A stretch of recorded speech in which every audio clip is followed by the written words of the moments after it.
Hey, everybody. Hello. Welcome to Critical Q&A number 494. 6 short episodes away from episode number 500. Don't know what we're going to do when we hit that, but here we are. Let's click over to see the host and chat here. Make sure that all is well there. Yes, I believe it is. Okay, good. And it's just us chickens here today. Let's see. Hello. Get the comments up there. I want to get... Okay, let me go ahead and get the Q&A box set up here, as we usually do. For our shows here, so please put your questions here. Thank you.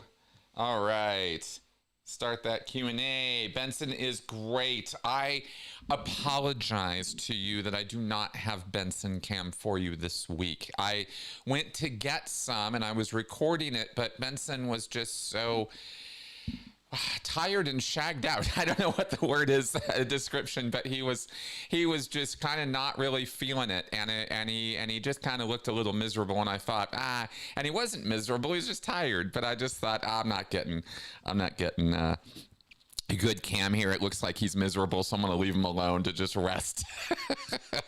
So we're leaving Benson alone this week.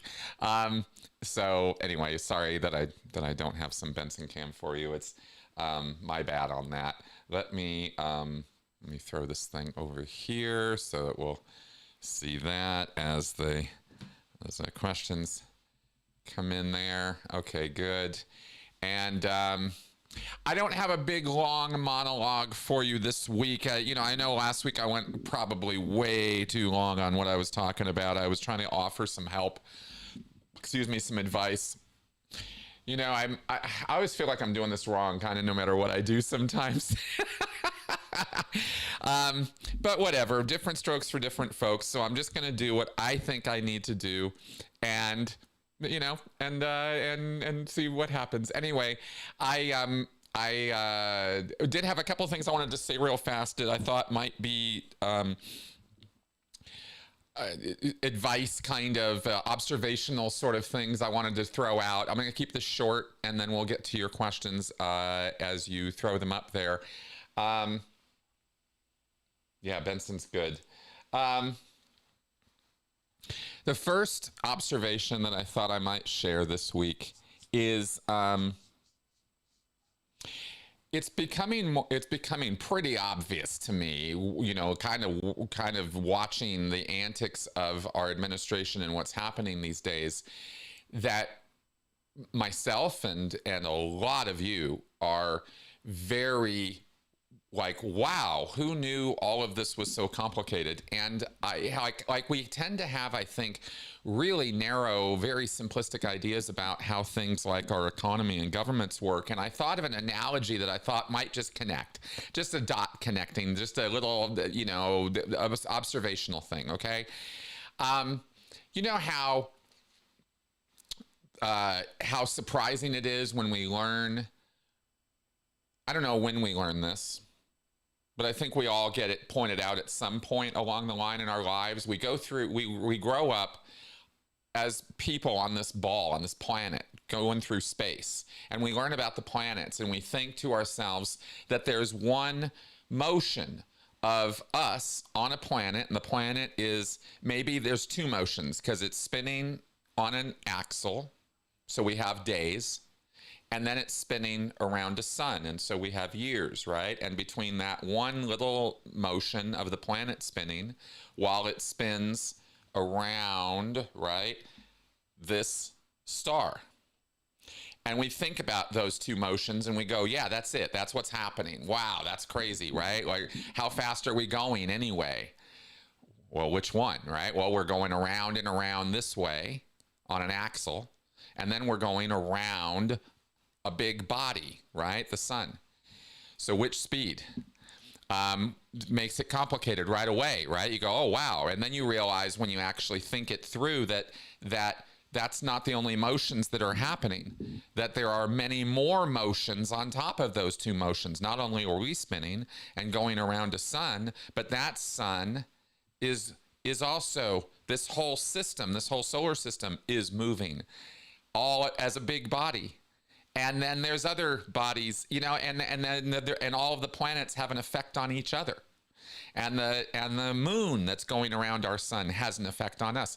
Point being that you quickly learn that there's like 9, 10, 12, 20 different forces acting on us at any one time. And your mind gets blown. You go, oh my God, remember that moment when you learn this and you're like, wow, like the universe is, wow, there's a lot more going on to me in this world, in existing in this universe, than I ever imagined before. I just never thought about that before. It's not the kind of thing you feel or experience, or it impinges on your life much at all. And so you just don't think about it. And yet it's happening to you every second of every day that you've been alive, and it will continue to be that way until you die. You're going to have numerous forces acting upon you, right? And I thought to myself, isn't that just like how we think about the economy and our governments, right? We interact with them in very specific and certain ways, but really not a lot. We don't think about them very often. And yet there are a number of forces acting on us all the time, from the moment we're born until the moment we die, that we just don't think about very much, until things like this week happen to us, happen to the world, where somebody decides to take a great big electromagnet of like the size of the moon, right, and run it over all of these forces, right, and just, you know, and cause everything to get all destabilized and all like wildly shaken up in a way that people all go, wait a minute, the moon isn't supposed to be in my closet, what's going on right now? And everything is all like weird. And you're suddenly made aware of all of these forces, or you get a little glimpse into them, and you're like, what is going on here, right? And I think that we don't think about things that complicated or that, you know, forceful. And I thought it was a nice analogy, and I thought I'd throw it out there because it's the reality of the thing, right? We have all kinds of things acting on us all the time that we don't pay a lot of attention to the point that a lot of Americans, the reason I think this is important is because I think a lot of Americans believe that because they can't see it, smell it, sense it, or taste it somehow, that it doesn't exist. You know, that somehow, like those gravitational forces, you know, like with the moon or something, well, I don't feel it, so it doesn't real, so it's not there. And I think a lot of people have ideas about our economy, or about how money moves around, or about how resource management happens and stuff like that, that they just don't think about it until it impinges negatively on their life in some significant way. And then suddenly they're like, but I thought, you know, it was different than that. And so, I don't know, just an observation, really. There's no real like lesson here. It's just an observation, but I thought it was one worth sharing.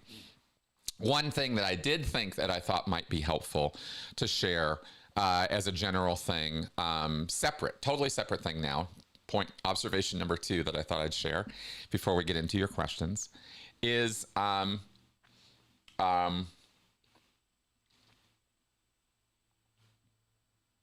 philosophy. As a recovery tool for cult recovery, coercive recovery, expanding your mind in a way that nothing else will. There's nothing else that's going to expand your mind or your ability to take on other points of view than philosophy. I've been, of course, this is all personal experience. I've been diving into this stuff. You've heard me talk about things, some philosophical stuff over the last many months, years off and on. But, you know, I've been reading more about Nietzsche and about Camus, and you've heard me talk about nihilism, and you've heard me talk about absurdism, and there's a lot of other isms to talk about out there. And there's no way for us ex-cult members or victims to get a menu, a buffet of thoughtful,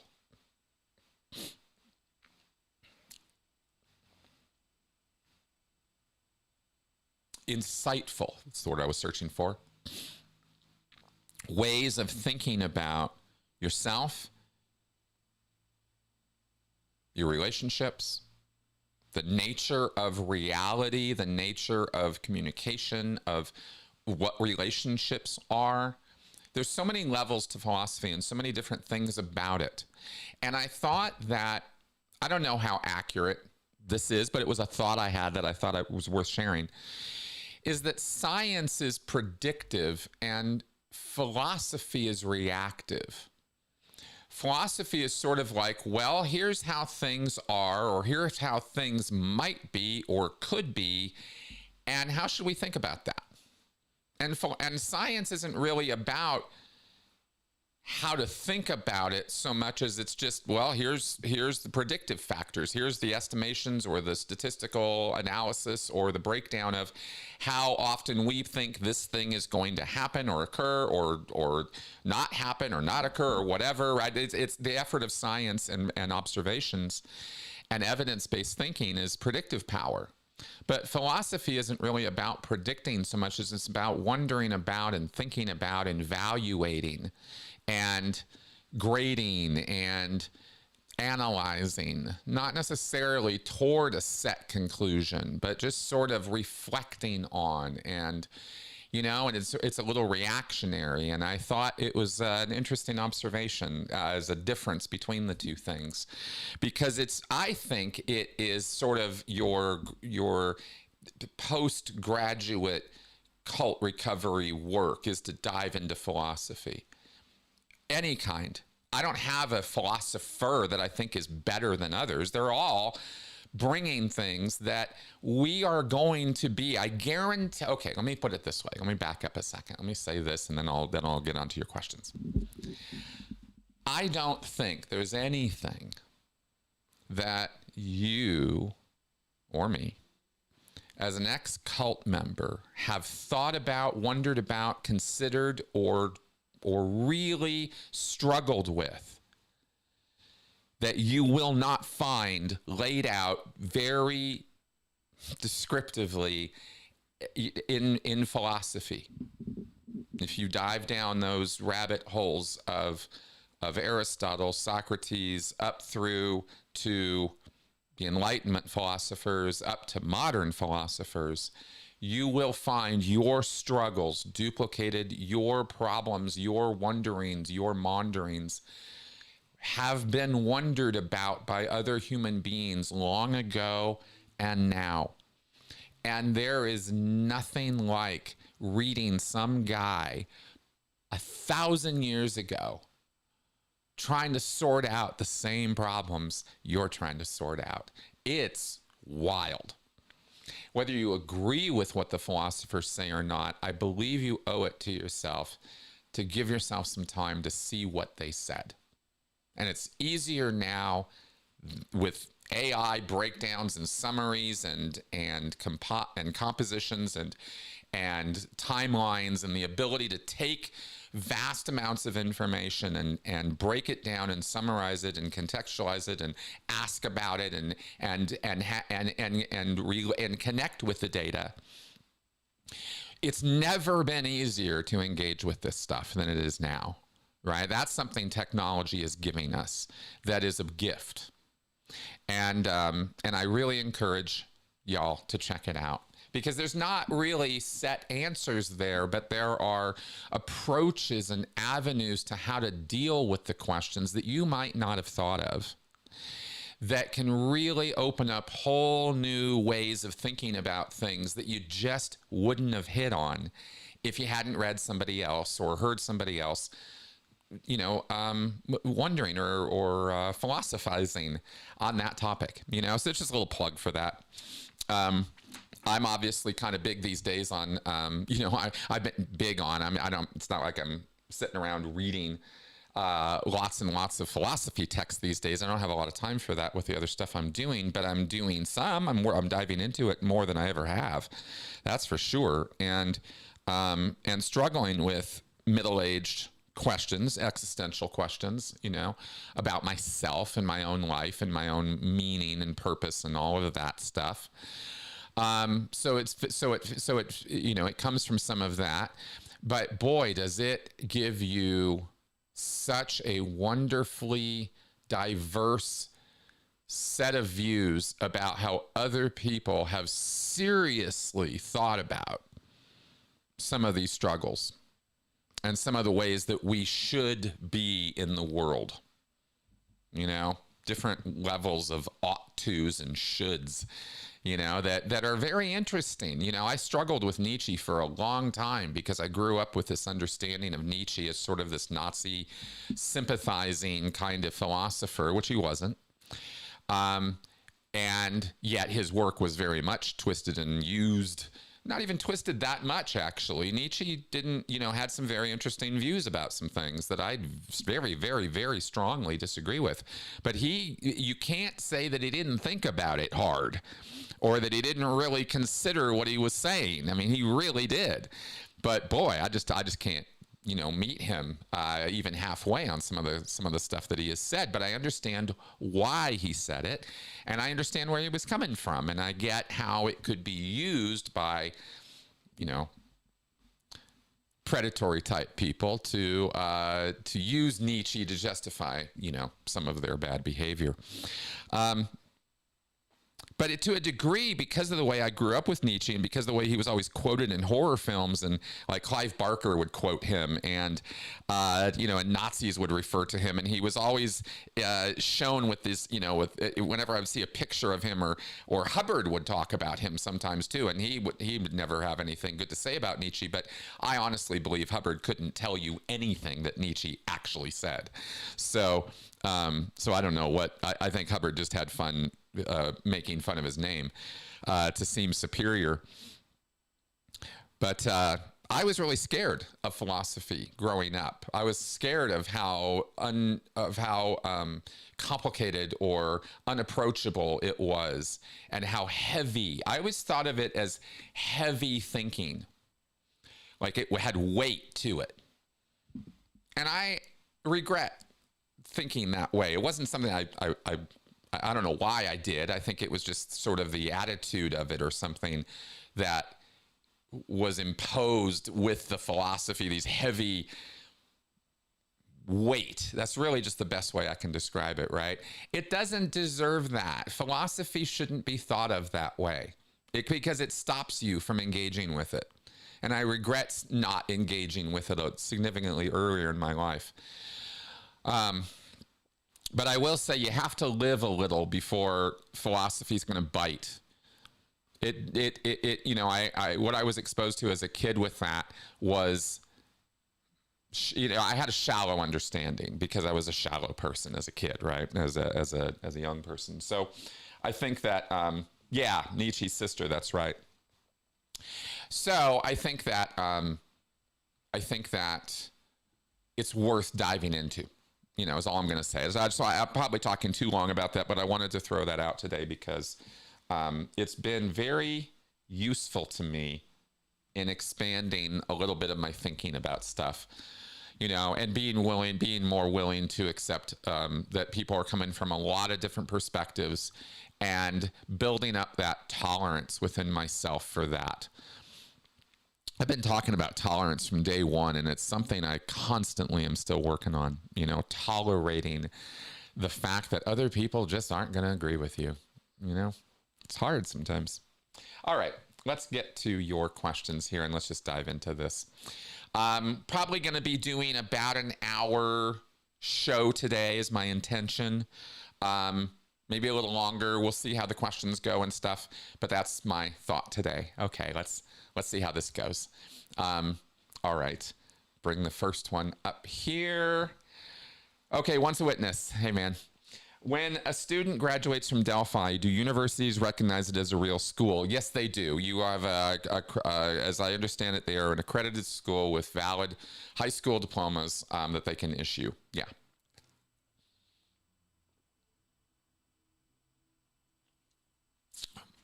That would be any of the Delphi's or Scientology schools. Yeah.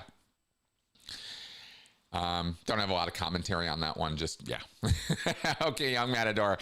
Hey, a lot of the solar energy sites and new homes are being built in red states like Texas because of looser building regs than in places like California. Can deregulation be championed by liberals? Absolutely. Yeah, thanks for bringing this up. It's not a binary thing. Regulations, rules, government oversight, and government excesses absolutely exist. We have gone too far in some places. This is why law is fluid, like language. It evolves, it changes over time with changing conditions and circumstances. Static laws are not of benefit to any of us, including in one degree or another a constitution. But the deeper and more fundamental you go with your regulatory bodies and laws and statutes, and then constitutional level law, which is literally constitution. It's what makes up or defines what makes up your city or your state or your county or whatever. Those are your most fundamental and most important, and what you want to have be the longest lasting of your legal structures.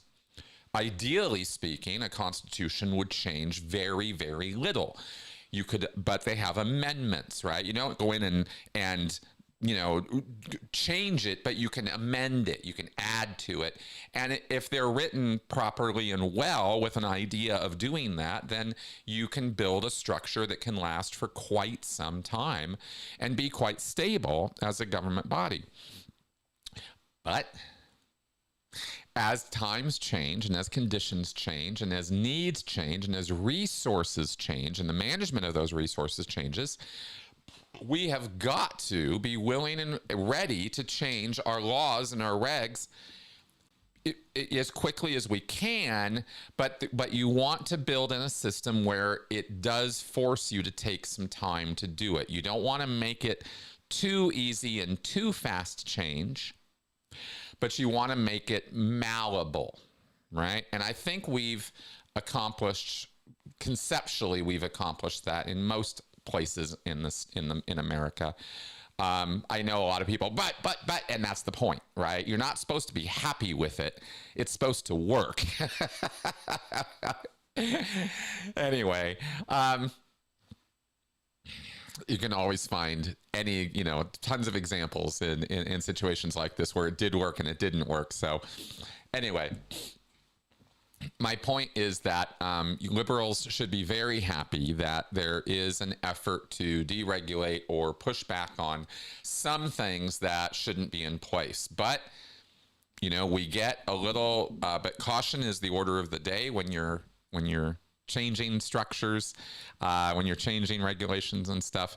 So, because sometimes, and if we're being real, I don't have any specific examples for you, but, there's times when a law is passed with the intent to do A, but then in translation and interpretation, it ends up doing B instead. And the people who wrote it go, but we wanted it to do A. And they go, yeah, well, this is the direction it's going in.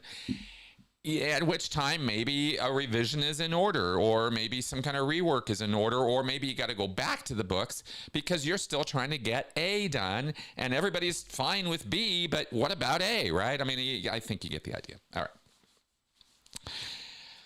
Okay, good. Let's carry on here. Yes, happy Sundays, guys. All right, Anthony. What experience during your time in Scientology brought you the most joy? Oh, great question. Thanks, Anthony. Okay, I'm going to think about that for a second. I want to nail that. What is it? All those years in Scientology, what brought me the most joy? My peak experience in my memory was the San Diego thing.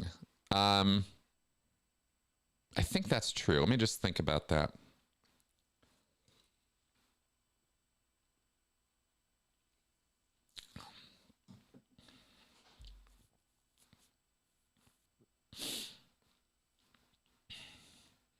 Remember this one day I got like these 3 Dianetic sessions, and I was really all pumped up that day, but that was not comparable to the San Diego thing.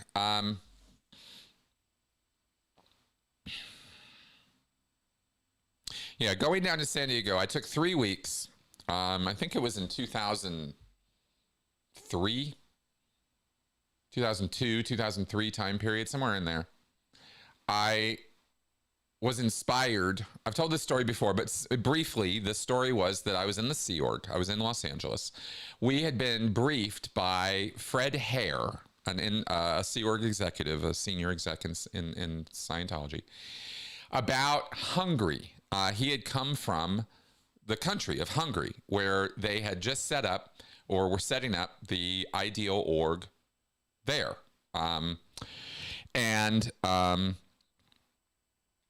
He was talking about how they had been so excited.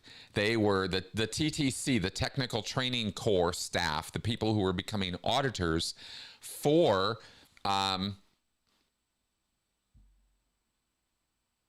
the org? What's the org in Hungary? Budapest. Sorry, I was trying to get anyway, Budapest. They were getting that org ideal. And he was talking to us, and we're in West US, right? And he's briefing us about how awesome they are, how they were sleeping on the floor, they were in the org all the time, they were going to be auditors, yes sir, right? How excited they were, how it was this tiny little place, but they were packing them all in, and it was just this like really on fire situation. And I was inspired, to say the least. I was on fire that night. I heard this briefing and I was like, if they can do it in Hungary, we can do it in West US. We're West US, for God's sake, right? So I, walked down to the CO Silo's office, and I was like, I want to go to do this. I can go do this. We can get these auditors in training. They had 20 auditors in training. That was the big deal. Hungary had, Budapest had 20 auditors. And Jesus, hold on a second. I think I just realized something.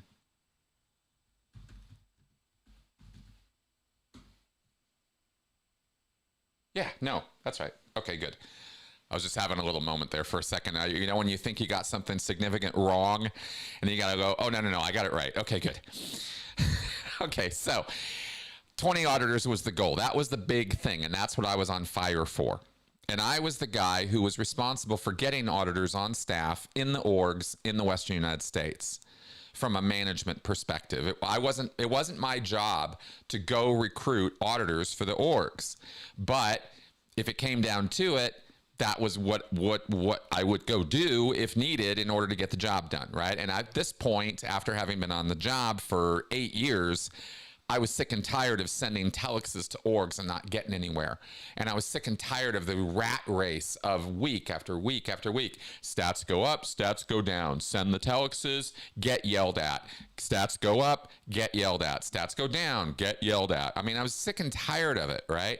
So here comes this senior Scientology executive briefing us on how exciting, Budapest was. And I'm like, fuck Budapest. If they can do it, we can do it.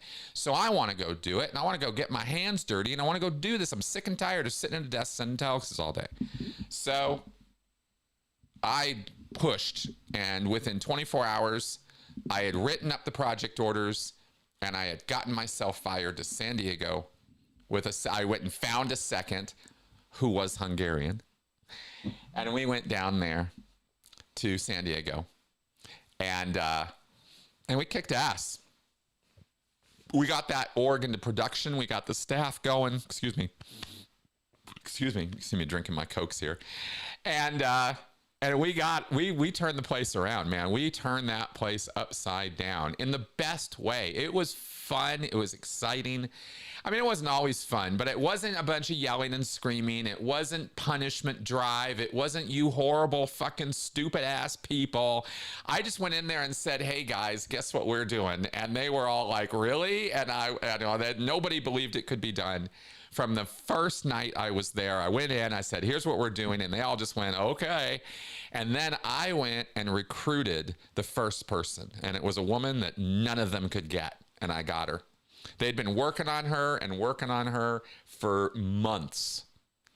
And I went in, and the senior CS of the org, the highest technical person in the org, right, in the church in San Diego, had been working on her. And I went into the office, and there she was, right? And I was in my full Sea Org uniform. And I just brought in the authority tag, is what it's called, right? The authority close. I came in as a Sea Org member, and I said, look, I'm from management. I am here now. This is happening. This org is going to go, and I want you to be part of it. I want you to step up. You be part of this. Other people will see that you're part of it. You're an OT. You're trained. You're important. You get on board. Other people are going to get on board. What you do matters. And I delivered this to her very matter-of-factly. I wasn't trying to, I just did. I just delivered it to her very matter-of-factly. I just said, this is how it is, and I want you on. And she signed up that night. We got her contracted. And the ED and the executives of the org just about fell out of their chairs when I walked back in and told them that, right? I said, we got her. And they, what? Nobody could believe that. But it happened. And that was what got them to all go, oh, he's for real. This is for real. Maybe something could happen here, right? And the next day we got somebody else. And the next day we got somebody else, right? And I just kept gathering them together, organized around the activity, and everything in the org was made to make this thing happen. Because if you want to get 20 people to commit to being staff members for 5 years, that's the 5-year contract, at a Church of Scientology, you are significantly changing the lives of 20 people. It's going to take some work to do that, And that was what I did, is I organized that work to happen, and it wasn't going to happen otherwise. We'd been telexing these people and ordering these people to get 20 auditors for, at this point, 8 years. And nothing had happened. There were like 2 auditors when I walked in there. 3 weeks later, there were 18. And a week after that, they got their 20. And I was out of my body. I was just, figuratively speaking, right? I mean, when we accomplished that, when that was actually pulled off, right? It was an impossible target. It was something that just doesn't get done. And I, on my own bat, on my own steam, inspired by this briefing from Fred Hare, I generated the energy to make that happen, and I made that happen. Nobody else did. I did that. And when I got called back 3 weeks into it. We were 18 auditors in, right? We were on fire. The entire Western United States executive director network line, the phone line, these people would talk to each other. It was on fire. People were like, what is going on in San Diego? Where is all these auditors coming from? Same thing was happening up in Mountain View. They were going for it too. So we were having a little competition between Mountain View and San Diego, right? And this was all pre-Ideal Org and stuff. This was before the whole Ideal Org thing had come down. So there weren't recruitment missions yet and stuff like that. That wasn't really happening too often. So I kind of created that, and not for this instance. I'm not saying I created it for. I didn't create Sea Org recruitment. I mean, I created this instance of the 20 auditors for San Diego happening. If I hadn't done that, that wouldn't have happened. And And they called me back after 3 weeks because I needed to get back on post, they said, not working just on San Diego, but working on all the orgs. And they wanted me to go right back to the same drill I'd been doing before of send the telexes, get the stats in, get yelled at, send more telexes out, get more yelling. I mean, that was the grind of management. And I didn't want to go back to the grind of management, but I had to. But I knew I was on fire, and I knew now what needed to be done. We needed to go put boots on the ground, and we needed to recruit these auditors, roll up our sleeves, right? Get it done. And then we could actually change the face of Scientology in the Western United States. It could be done. The resources were there if we organized and got smart about it and just did it. Wasn't like it was some impossible target after all. But if we organized properly to get that done, it could be done. I mean, it was peak moment for me. I was like, oh, look at this. We can actually do it. You know, it can happen. St. Hill size orgs. We could do it. I mean, it was all so clear in my head. After 8 years of grinding and grinding and grinding in management, the path was clear. Never been clearer. And I know, even now, as I look back at this, I know I was right. You know what I mean? But nobody wanted to hear it. Literally, no one wanted to hear it. And I couldn't believe it. A lot of similarities in feeling to what's happening now with Trump. Very similar feelings. Coming out of me, you know, is you say things, you're trying to get across, you know, to people the truth of something, and they just don't want to hear it. I didn't mean to go there and starting the story, but it occurs to me right now, the feelings are the same, you know. That's how it felt in Scientology as a Sea Org member over the technical divisions. I knew what needed to be done to get the auditors. I did it. I mean, I knew. Too bad. No one cares. Go back to the grind. Go back to being a little Sea Org member. Go back to sending your telexes and shut the fuck up. And that's when I realized the Sea Org was never going to make St. Hill size orgs. And we were never going to reach the expansion that we all sat around blood, sweat, and tears for. Every day of every week, we're grinding our guts out to expand these orgs, and we're doing everything we can to not make that happen. You know? It was so clear. I wasn't disaffected. I wasn't angry at the church. I didn't have evil intentions, you know? I wanted Scientology to succeed, and I knew how to make it happen more clearly than it had ever been in my mind in all the decades I'd been on staff and Sea Org. And no one cared. Literally no one cared. Get back to your desk, start writing telexes, shut the fuck up. Right? That was the moment. That's when my downward spiral out of Scientology started. It was right when all of that, went down. So that was the most, that was it. That was my most joyful experience, followed immediately by one of the worst experiences. Peak crash. Yeah, that was wild. Okay. Rod Brown John. Hi, Chris. What book has helped you the most deprogram from cultic beliefs?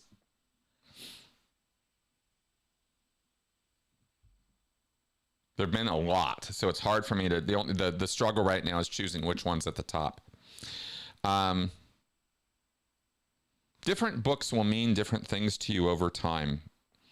So it's hard to nail exactly what the best one is, or helped me the most. They helped me differently over different times, but I know it. I'm not trying to overcomplicate this.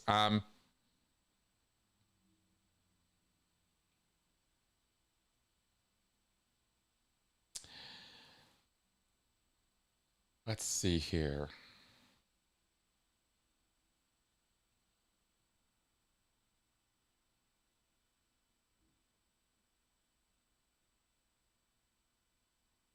I'm going to say it was the first one that I read, and that was Combating Cult Mind Control by Dr. Steve Hassan. People have various opinions about Steve, and that's fine. You know, when you put yourself out in the public eye, you're going to hit lots and lots of different people's opinions about things, not always based on truth, by the way, as we know.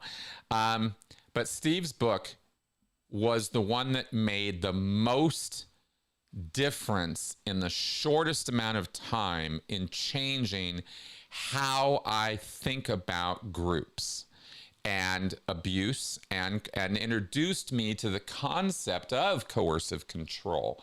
I think he called it coercive persuasion. It's had a lot of different phrasing changes over the years, you know, which different terms we use to describe the same thing. But that was where I first got introduced to the concept at all, that this is a thing. And you can talk about it, and you know, there's an anatomy to it, and there's a breakdown to it. And this concept of the bite model was very interesting to me, and it was the first cult modeling that I ever got introduced to. For most of you too, it's the only one you guys know about. There are others, and they're all quite interesting. But the bite model is real simple. It's easy to remember, right? Because you just got the four things, right? The BITE. So easy peasy lemon squeezy, right? It just, oh, cult, boom, yeah, bite, boom, good, yep, see it, got it, good, right? And how do you get over this, and how do you move on, and how do you talk to people who are in these groups and stuff? All of that stuff was in that book, and it kind of put me on this path to, you know, here I am as a cult professional talking about it now myself. That was my first real introduction to it, and I think that is the one that helped me the most to strip out. Okay, when you first get out, the first thing you have is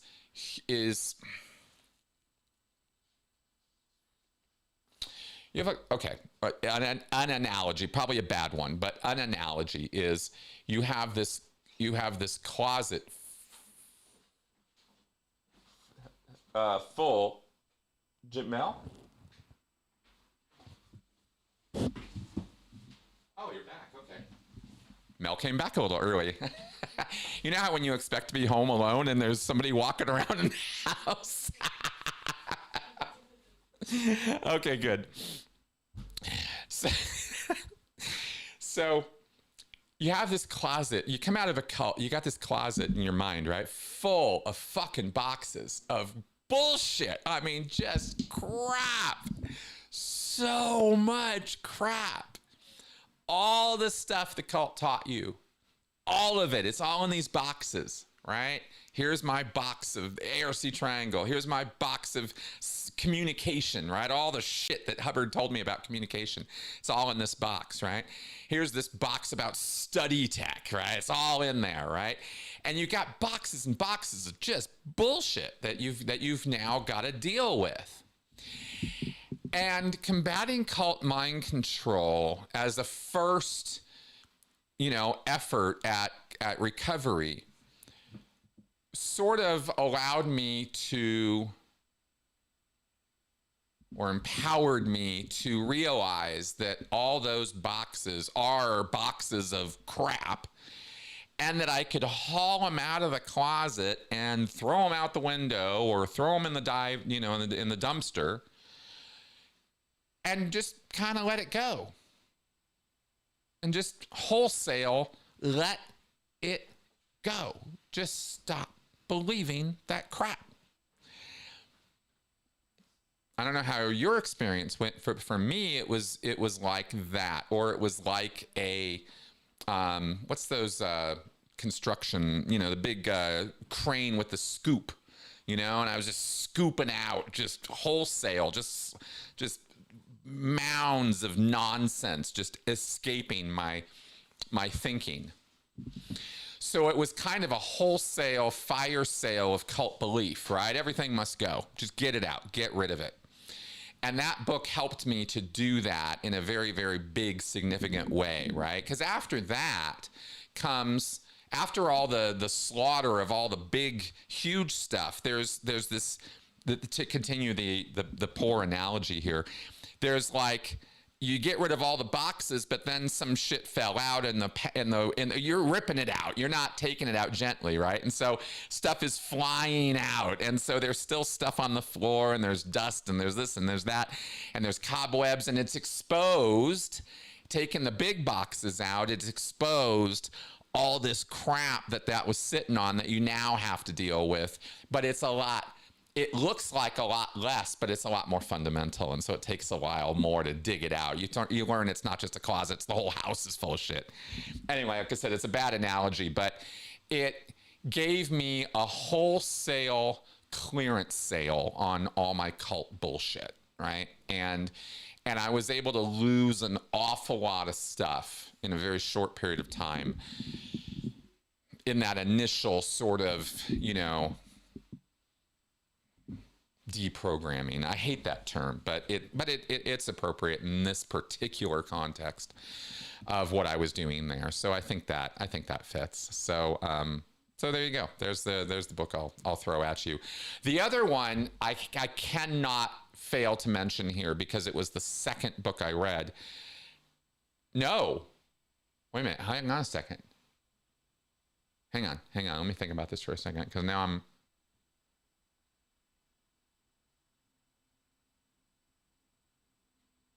Yeah, I believe I'd have to really go back, and now that I don't even know where I would find it, but I believe I read Combating Cult Mind Control first, and then I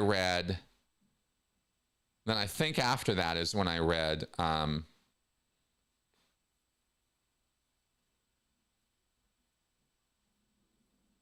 Carl Sagan's Demon Haunted World. I know for sure that I was reading Demon Haunted World in December of 2013. And I believe I'd already gotten hold of and read Combating Cult Mind Control at that point. I think that's true. But I might be mixing it up. It might have been 2014 before I read Combating Cult Mind Control. The only reason to bring this up is because I cannot talk about any books or throw books out or talk about this at all without mentioning Demon Haunted World by Carl Sagan, because that also was huge for me in reorienting my whole existence and way of looking at the world. There was nothing that changed me like that book did. But it wasn't just about cult stuff that book changed me. That changed so much about me. So I'll throw that one into the mix too. But I still, everything I said about Combating Cult Mind Control. Yeah. All right. Once a witness. With the U.S. taxing America 145% before buying a product, should we not buy anything from Mexico? Well, as I understand it right now, tariffs are off on Mexico in a broad shoot. It's just China right now that is being heavily tariffed, which basically means we're all getting taxed on buying things from China. To the tune of like 100, 120%, depends on what it is you're talking about, though, because day to day, hour to hour, this changes. And so, what can you buy? Well, we're going to have to see as things hit the shelves. It's that crazy right now. So should you not be buying anything from Mexico? Prices are going to go up on stuff. That's basically how this is going to look for us. And it's not a reflection of the country that you're buying from, that there are tariffs. So, but You know, so it's not, so when you say should, I kind of go, I don't think that there is a should connected with this. Buy whatever your pocketbook can afford. It's just that things are going to be a lot harder for you to be able to afford certain things. And the administration is madly right now trying to pedal back on, you know, okay, things from China except electronics, or except for this, or except for that. And it's going to look like Swiss cheese by the time this whole thing is done in terms of the list of things that are and are not tariffed, and, you know, what is and isn't, you know, punitive and this kind of thing.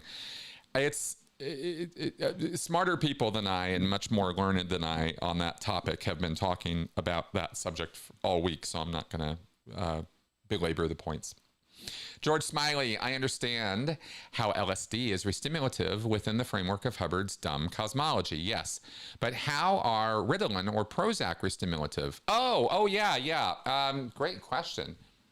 Oh, that's a good question. Let's think about this for a second.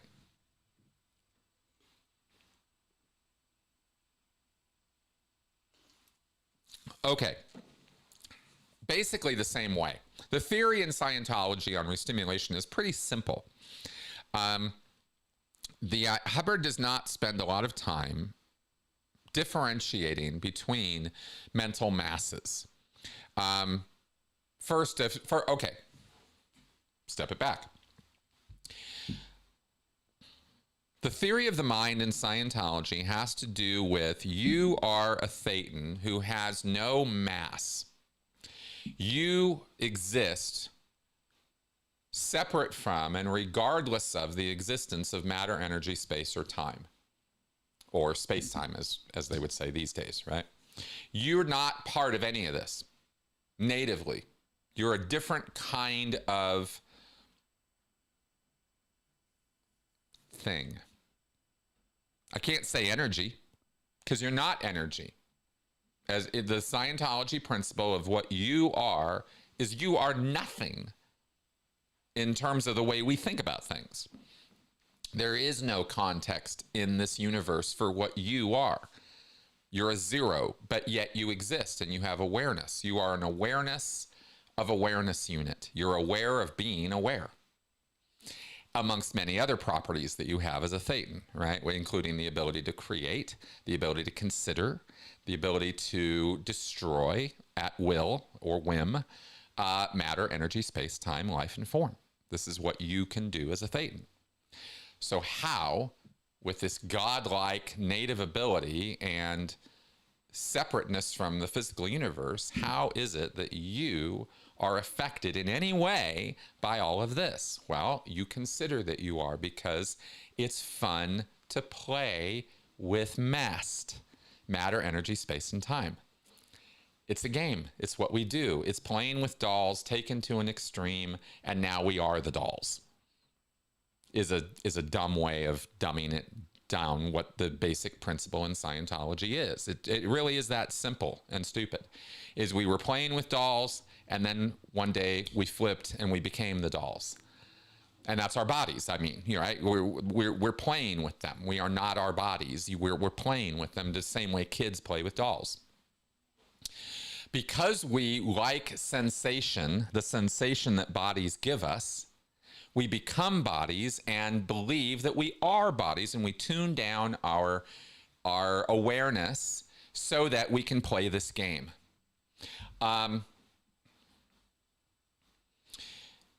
of the game involves remembering what happened to you with pictures. And so the thetan is convinced to create a thing called a mind. And in that mind are stored mental image pictures.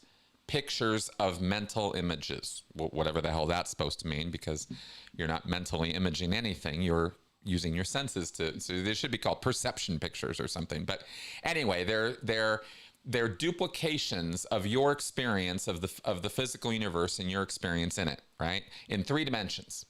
And these pictures are important because you can share the pictures with other thetans. You can go have an experience, go over to Joe Thetan and go, hey, check these out, the same way we used to trade Polaroids, right? Scrapbooks, stuff like that. Over time, the pictures became really, really important. They became your memory. And you as a Thetan believe that there was no way for you to know what happened to you without these pictures. Okay, that's why they're important. That's the only reason I'm talking about this, is because they're important to you as a Thetan. They shouldn't be. There's no reason for them to be, logically speaking. You can just know. You don't have to have a picture of something to know you were, you know, if you went and took a went on a mountain hike, you did that. You know you did that. You don't have to have pictures or Polaroids of the event to know that that happened. Same thing here. The pictures have energy connected with them. They're made of energy, matter, energy, space-time energy. They're not nothing.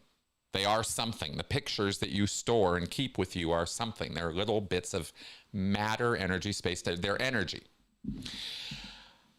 Therefore, they have mass. It's very, very tiny. It's very, very small, but you can weigh them. You can scale them. You can measure them, right? I mean, an electron has mass. So picture that, right? Like anything has mass. So do your pictures. That's why the term mental mass. The pictures are made electronically. They're carried around with you in this box, this electronic box called your mind. You, as a Thetan, run your energy beams over these pictures. The picture materializes. You can see it, experience it, feel it. Ooh, I'm having a sensation, right? I hope all this kind of makes sense. It's a dumb kind of thing, but this is my understanding of how Scientology's theory of all this stuff works. And I say all of this to get to the point. It's mental mass. It has actual energy connected with it. And that energy stored in those pictures impinges on your body. When you remember or recall these pictures, and the pictures contain memories of trauma and pain, that pain impinges on your body. It re-stimulates. It hits you again. It resensitizes the pain nerves in your body, and you feel pain. It hits you, and you feel it in the same way you were experiencing it when it happened to you in the first time. This is engrams and locks and secondaries and restimulation, these terms that are used in Dianetics and Scientology for this stuff. And all of this is important in answering your question, because what Prozac and Ritalin and LSD and other drugs do to you is it's like taking the Scientology theory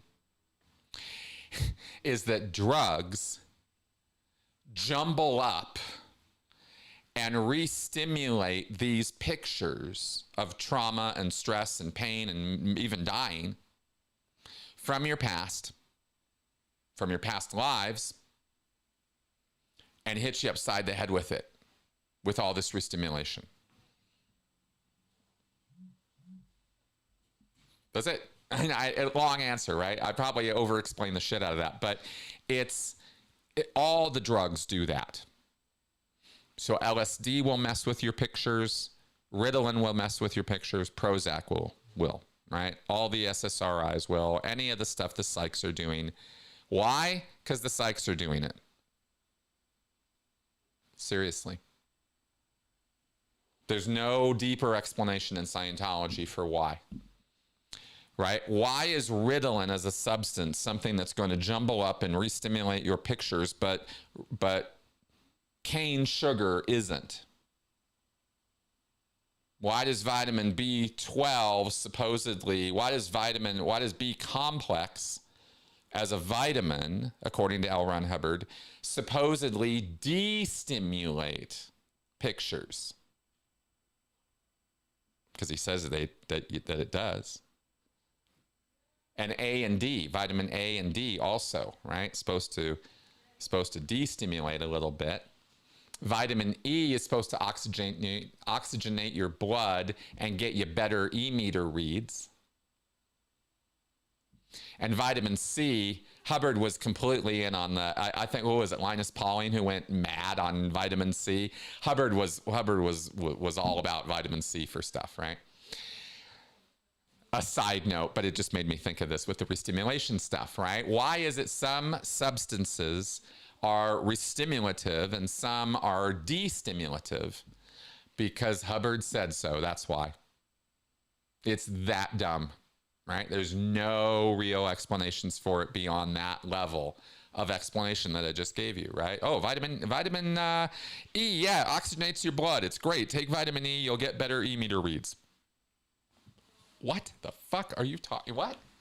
You know, that's Hubbard. That's Scientology. That's the kind of level of knowledge you get in Scientology. So I can't give you a deeper explanation as to why Hubbard said these things are restimulative, but they are, right? They mess with your pictures and restimulate the hell out of you and leave you in restimulation so that you will walk around after having taken these drugs with chronic pains, chronic anxiety, chronic, you know, these situations become chronic, or if they were already chronic, they become worse.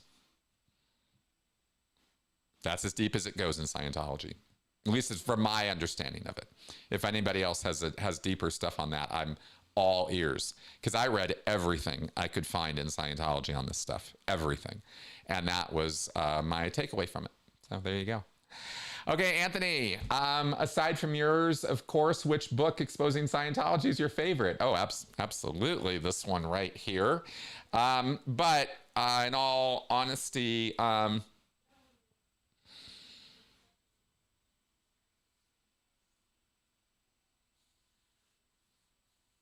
Piece of Blue Sky is probably the best one. I always recommend that one and then my book, right? On and off camera. When I'm talking to people, when I deal with people, when I consult with people, when I work with people, it's Piece of Blue Sky and it's my book. That's what I recommend to people in terms of if you want to understand Scientology, like you really want to get it.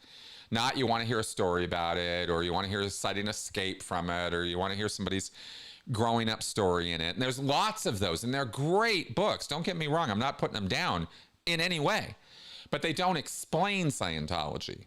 They explain a person's experience with it.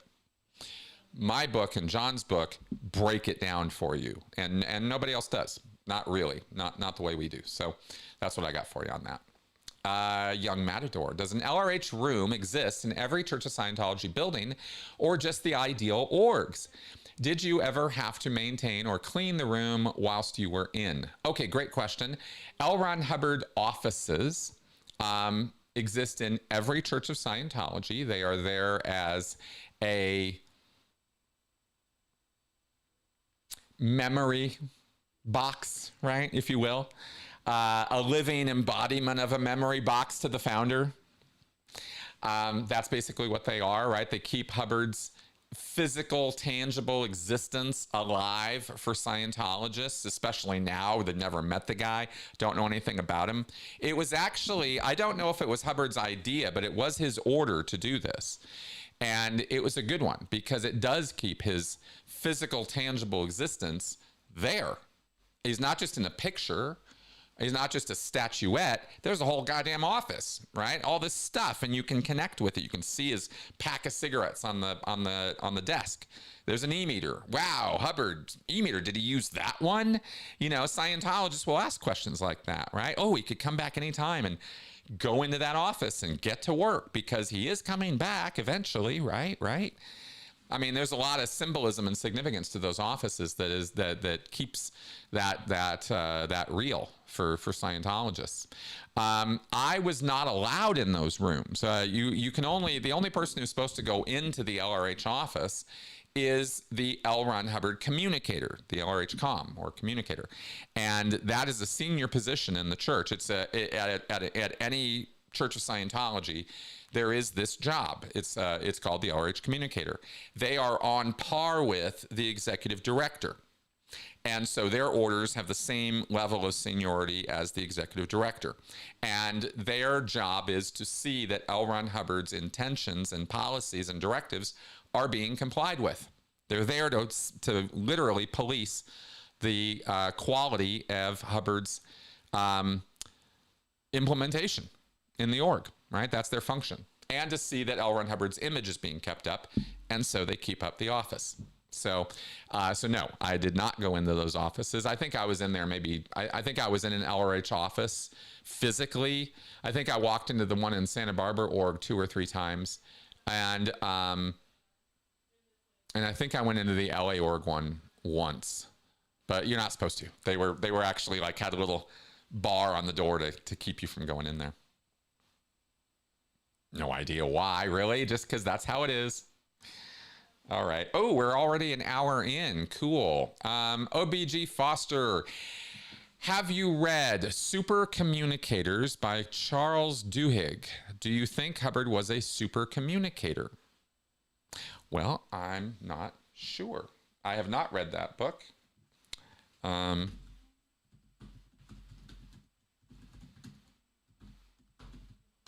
Let's see what it says here.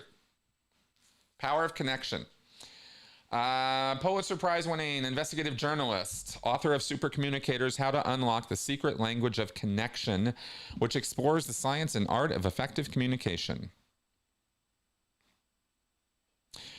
Duhigg argues that the best communicators understand that every conversation involves one of 3 types: practical, what's this really about; emotional, how do we feel; and social, who are we.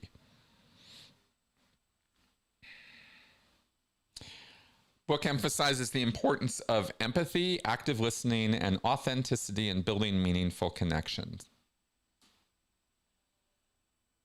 Okay.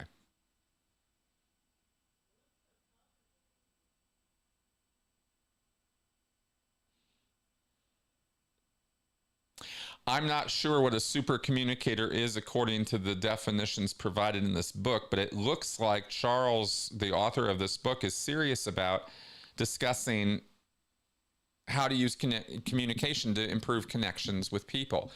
To be clear, Hubbard was not about using communication that way. He only gave that lip service. Hubbard's intentions in using and developing the communication formula and the auditing formula or auditing cycle of communication, these are Scientology phrases for communication in Scientology, the idea of cause and a distance that the communication is going over, and the effect, you who right now are the effect of my communication, right? I'm cause, your effect. You could say this mic and the space to the camera and going over the lines to you is the distance, right? This whole formula of communication that Hubbard came up with, all of this was built around controlling pre-clears and controlling people. It is what it was intended to do. Yeah. So, empathy, active listening, and authenticity are not really parts of Hubbard's communication formula. Empathy is nowhere in there. Hubbard's formula of communication calls for the component parts of communication in Scientology are cause, distance, effect with intention, attention, duplication, and understanding. Those are your key component parts of communication. Empathy isn't in there. It would be assumed that you're being empathetic because of the affinity component of the ARC triangle, but you can speak or communicate without empathy. You can speak in anger, hate, rage. It's not a component part of communication to empathize with the person you're communicating with in Scientology. You would think Hubbard would bring stuff like that up, especially in an auditing context, but he doesn't. It's just kind of assumed. Active listening, not really.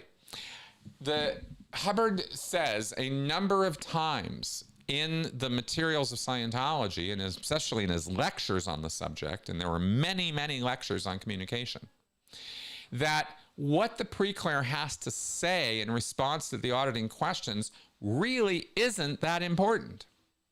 It's not the brunt of attention in Scientology auditing is not on developing or hearing or listening carefully to what the pre-clear is saying. The emphasis in Scientology auditing is on the process and procedure, the ritual, if you will. All of the effort and discipline and attention on training auditors is training them on the process and procedure, the framework, if you will, of auditing, and how to run a process and get the PC through it. And no one really gives a fuck what the PC says about it or has to say about it. And I'm being that stark and kind of brutal about it because I'm trying to emphasize that that's actually the reality of Scientology auditing and communication in Scientology auditing. And therefore in Scientology in general, because auditing is the core activity of Scientology. Everything revolves around auditing. Everything. The only reason all of Scientology organizations, according to L. Ron Hubbard now, this is not my opinion. I can pull up the quotes, right? The reason orgs exist, the reason Scientology as an organized body exists is to make auditing happen. Period. If auditing is not happening, Scientology isn't happening. So it's a little important, right? So communication is the fundamental backbone on which auditing is built. And Hubbard's style of communication isn't about active listening and is not about empathy. It's about getting the PC through the process, with the assumption being that by getting him through the process, you are doing the most empathetic, most fantastic, most amazing thing you can do for the person. So just get him through the damn process.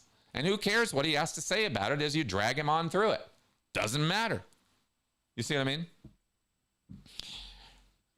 So communication is really kind of thought of in Scientology as a means to an end rather than an end in itself. You don't communicate in Scientology just for the sake of communicating. That's a waste of time in the minds of most Scientologists. You're always product-oriented in Scientology. It's always what path you're on, what you're doing, and where you're trying to go. And communication is a main primary tool you are taught to get you where you want to go. You use communication to manipulate and influence people to get on your side or to get the hell out of your way so that you can accomplish what you're trying to accomplish. So active listening, not so much, right? Really not about that. Yeah. So that's, yeah, and we already know, of course, about how Scientologists deal with emotions. They consider emotions to be dev T. Is a Scientology term for you. If you know, right? It's, like, it's just something that you do to get done what you need to get done. All right.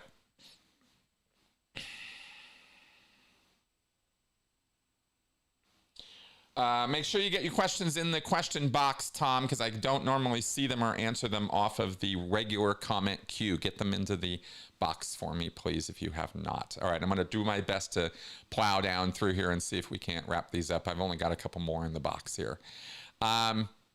E. Phoenix Art, what are your thoughts on the South Park episode Trapped in the Closet? Oh, boy. What are my thoughts on that? Let me gather them for a moment.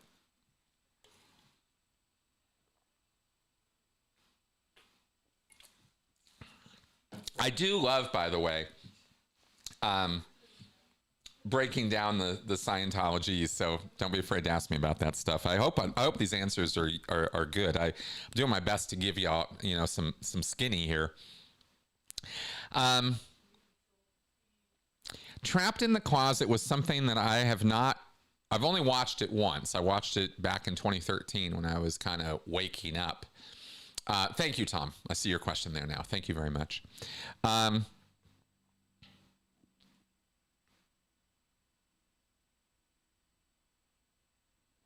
My initial thoughts on watching it was how accurate it was. It nailed the whole OCA personality test intro line pretty well. The Tom Cruise stuff was funny to me, of course. But because I don't think to this day that Tom Cruise is a closeted homosexual, it had limited amounts of humor to me. I just don't think about Tom Cruise that way, right? Maybe I'm wrong, but I don't think so. I don't think that man is closeted homosexual. But boy, did I laugh a lot. I thought that it was, and I still think it is, like many things in South Park that South Park has put their attention on. I thought they did a really good job, details aside, and Tom Cruise parody aside. I thought they did a great job of cutting to the core of what's going on in Scientology. Same way they cut to the core with Mormonism, right? Like, yeah, nice people doing nice things, but there's something really shady and wrong going on here, right? Same thing with Mormonism, thing with Scientology. And I thought they got the weirdness of it, the insistence of it, the uniforms of it. I mean, there was a lot of things they got really right, little details of things in putting that show together. And it's easy to miss on the details. It's easy to skip them over. It's easy to not pay any attention to them or think they're not important. But the more detailed and accurate your parody is, the more cutting and insightful it is, right? And that is what they took the time to do with that show. So I really can't recommend it enough as far as a critical take on Scientology. It's not a deep analysis. And the OT3 material that they cover, while sensational and interesting, and certainly all true according to Hubbard's materials, they're really only giving you half the story. And the problem that South Park had, like everybody who covers this, and it's probably really South Park's thing in how they covered it, because everybody takes their cues from South Park, right, is they totally missed the boat on the body thetans and on the importance of that side of the picture of the Xenu story to Scientologists. I've had to say this over and over and over again over the years, is how wrong-headed people are thinking that Xenu is the big deal. He's not. No one in Scientology gives a fuck about Xenu. No one cares. It's not about Xenu. It's about the body thetans. That's what's important. And South Park didn't get that. Nobody's gotten that. They just don't get it. Maybe someday somebody will, right? But that's my take on that. Okay, great. All right, no name in NW. Okay, great story about San Diego Org Tech. SHSBC has been canceled for decades. Yep. How can Scientology ever get excellent auditors now? The rote GAT learning is so weak. What say you? Okay, great question. Thank you. And thanks for the engagement here. Well, see, that's the thing. That's okay. This is a great way. Okay. Let me give you a very rapid thing on this, with the idea that hopefully in the future I will do a much more detailed talk on this. The entire model of Scientology's business model is changing. And this question is actually central to the change. Miscavige is not emphasizing or pushing Scientology auditing as the core activity of Scientology anymore. Everything I said a few minutes ago about how auditing is at the center of all Scientology activities, that's according to L. Ron Hubbard. That's not how David Miscavige runs Scientology. And I'm fascinated by this personally. The business model side of this is very interesting to me. I don't know. A lot of people just kind of, that it's not important to them or something. So I'm not going to spend a lot of time on this answer, but I find it fascinating because Miscavige has had a real problem that he's had to solve over and over and over again over the years. How do I keep this fucking con going? How do I keep this show on the road when it doesn't work? And everything Miscavige has done has made it worse than what Hubbard did. He changes the policies. He changes the ethics system. He changes how justice is done. He changes the tech. And it was in the 90s, mid-90s, that he really dug in, Miscavige, with his own two hands, and went in and started plowing through the tech and changing it. And he changed, as you mentioned here in the question, they wrote, Golden Age of Tech Learning is weak. And it is weak. And it's overlong. It stresses the wrong things, and the core principle that David Miscavige introduced into Scientology training, which made it impossible to train auditors, it's very simple. After all the song and dance, after all the dog and ponies, after all the things that Miscavige brought out, and all the march of the semicolons, and the restoration of all the books and the lectures and all the stuff, all the Golden Age of Tech drills and memorizing and learning and what do you do drills and all the stuff. The one thing that he introduced that ruined it all was actually really simple. He demands perfection before you even do your first session. You have to be perfect before you can even get started. And that's an impossible standard. You can't be perfect, period, but you can't even have a pretense of being perfect or as smooth as perfect is supposed to be without going and getting your hands wet and or your what is it, your hands dirty. Right? You got to go in and do the work. You can't be a top flight car mechanic without fixing some cars and doing it wrong over and over and over again until you finally, oh, I get it now, right? This and this and this much pressure and this much torque and this much this and this much that. All the things you have to get the muscle memory for and you have to do. There's never a substitute for experience. Ever. There's just never. And Miscavige can't deal with that because he's not a very good person and he doesn't know how to do things at a high level, but he thinks he knows how, because he's the way that he is, because he has this disordered mind and his emotional dysregulation is so strong, he believes he's always the smartest person in the room and the most skilled and competent, when the exact opposite is true. He's one of the most incompetent, unskilled people you'll ever have anything to do with. Miscavige is horribly incompetent. So, of course, he would insist that perfection be the standard to train auditors, thereby stopping auditor training from 1995 to now.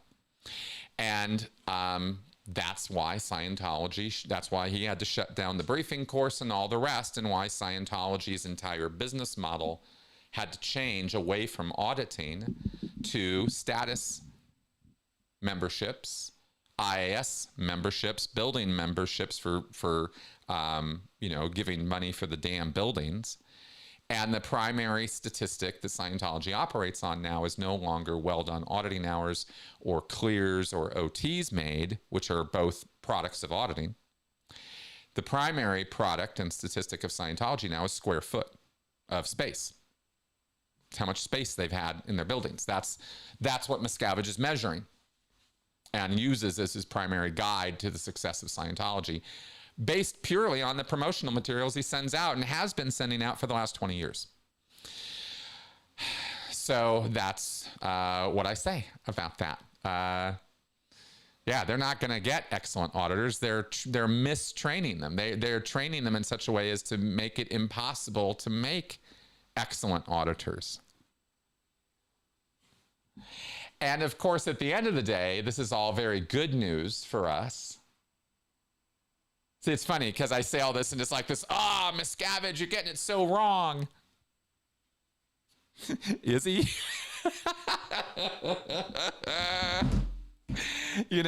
I mean, do we really want Scientology properly trained people, Because auditing is a control operation. Auditing is not a therapeutic environment. You are not there to get better. You are there to get more and more under the thumb of Scientology. That's what auditing is all about. Make no mistake. right?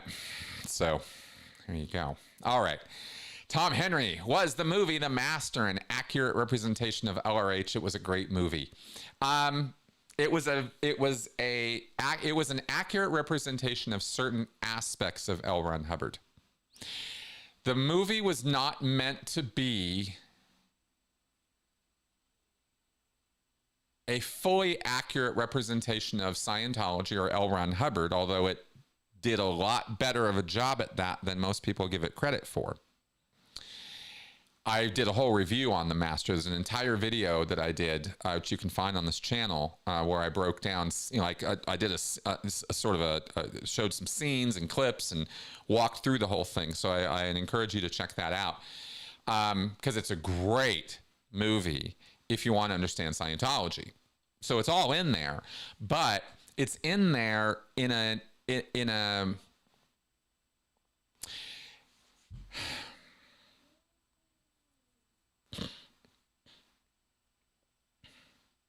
it's in there in that Paul Thomas Anderson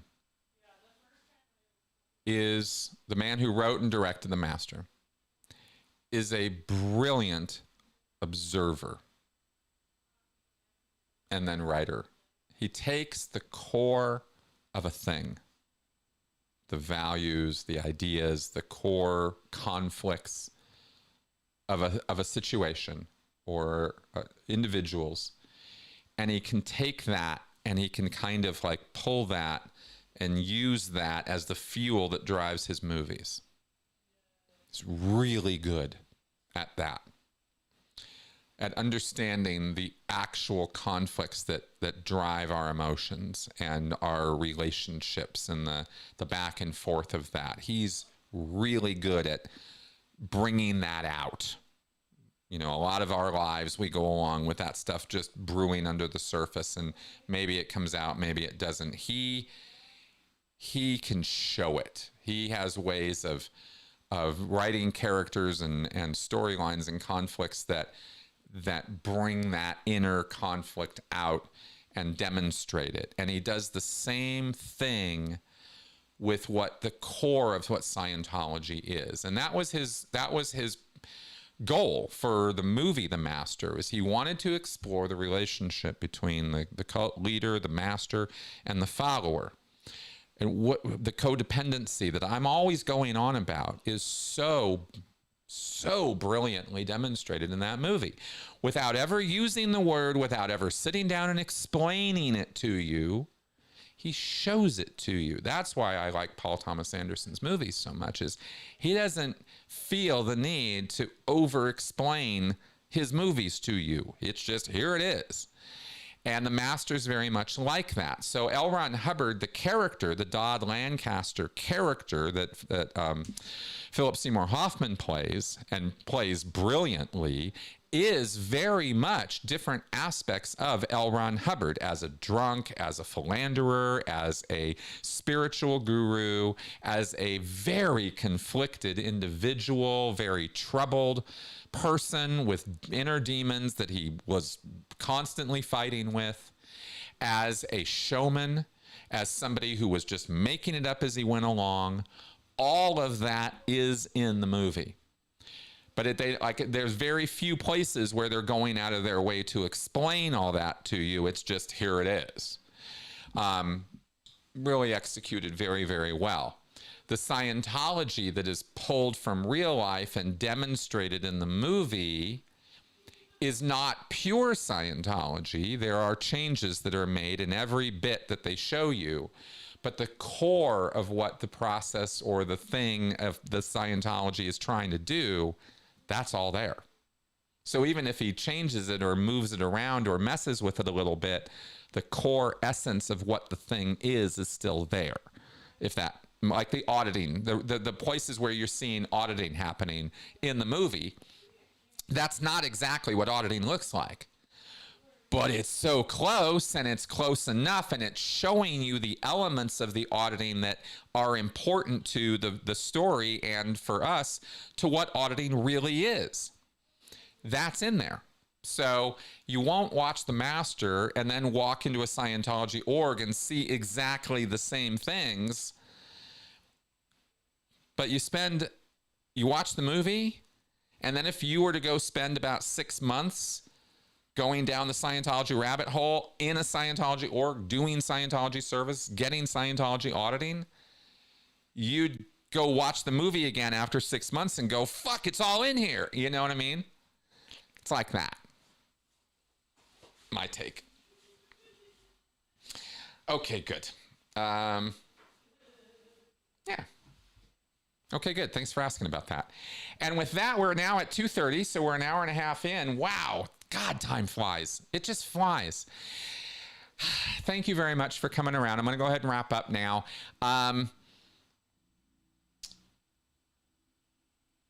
Yeah, I'm going to wrap up. Thanks for coming around and listening to me. We managed to avoid talking too much about politics this time. That was good. I'm going to take that. I'm going to count that as a success for today. And I want to thank you for your support, for your viewership, and for caring what I have to say. Makes me feel good. Somebody cares. Okay, guys. I'll see you next week. Bye-bye.